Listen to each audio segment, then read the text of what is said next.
अस्सलाम वालेकुम हाजरीन और सामीन। सिंध की पहली अंग्रेज़ी तिजारती कोठी। अंग्रेज़ ताजिर इब्तदाई ही से सिंध से ताल्लुक़ात कायम करना चाहते थे। 17वीं सदी में सिंध का मशहूर शहर ठट्टा था, जो तिजारत और आबादी की वजह से मशहूर था। इसकी बंदरगाह लाहौरी थी, जिसके ज़रिए तिजारत का सामान खलीज फ़ारस, गोवा और गुजरात जाता था। टॉम स्रू, जो अंग्रेज़ों की जानिब से जहांगीर के दरबार में आया था, इसने सिंध की अहमियत के पेश नज़र कंपनी को लिखा कि वो सिंध तिजारत पर गौर करे। सिंध से जो अशिया बाहर भेजी जाती थी, इनमें सूती कपड़ा, रुई के धागे, सिल्क, नील और शोरा था।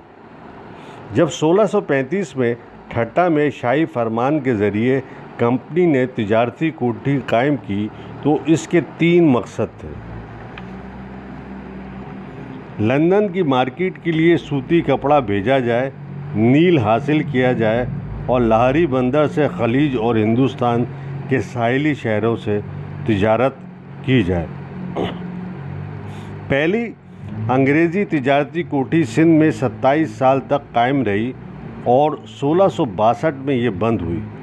बंद होने की वजह ये थी कि सिंध की तिजारत से कंपनी को फ़ायदा नहीं हुआ, लिहाजा ये फ़ैसला किया गया कि इसको बंद कर दिया जाए।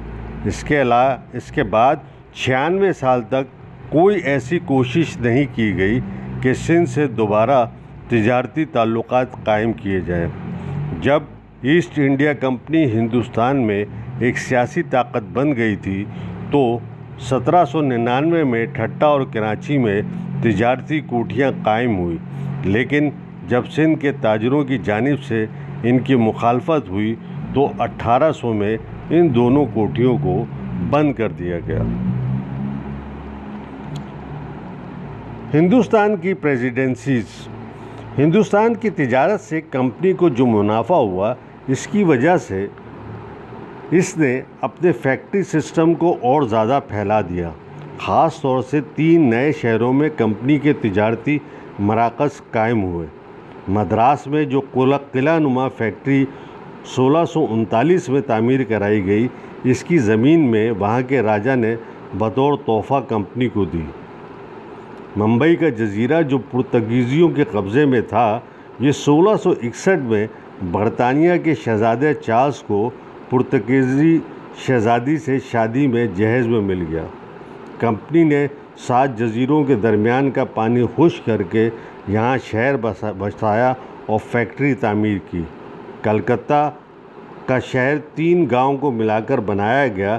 कंपनी ने ये ज़मीन 4300 रुपये में ख़रीदी थी।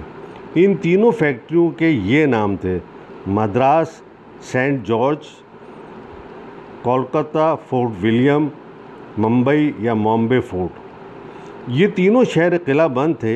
इनका इंतज़ाम इंग्लिस्तान की तर्ज पर था। म्यूनसिपलिटी, अदालत और अंग्रेज़ी फ़ौज इसके अहम इदारे थे। किले के बाहर वो मुकामी लोग आबाद हो गए थे, जो कंपनी की तिजारत में इनकी मदद करते थे। इनकी ये बस्तियाँ अंग्रेज़ों से अलहदा थी। मद्रास, कोलकाता और मुंबई के बाद में मद्रास, कोलकाता और मुंबई को बाद में प्रेसिडेंसी कहा गया। इब्तदा में ये तीनों अलहदा और बाद में इनको कोलकाता के मातहत कर दिया गया।